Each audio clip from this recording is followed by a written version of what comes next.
আসসালামু আলাইকুম। সবাই কেমন আছেন? আশা করি সবাই ভালো আছেন। তো আমি একটি কাজ পাইছি, দোতলা ফাউন্ডেশন। তো কাজটি মোটামুটি বিট্রেবেল কইরা ফেলাইছি, আর অল্প কিছু বাকি আছে বিট্রেবেল হইতে। তো সবাই কাজটি দেখুন কিরকম হয়েছে। এই অবাগার ছোট্ট মনে আল্লাহ পাকের দুনিয়ায় বড় কিছু আশা নিয়ে ঘুরতেছি। তো দেখি শেষ পর্যায়ে কাজটার শেষ পর্যায়ে আল্লাহ পাক আমার কপালে কি রিকা লাগছে। তো সবাই কাজটি দেখুন।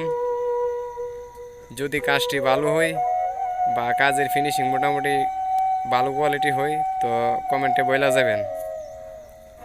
তো দেখেন আমার 1600 স্কোয়ারের বিল্ডিংটি দোতলা ফাউন্ডেশন কাজ করতেছি। তো সবাই দেখতে থাকুন। আর যদি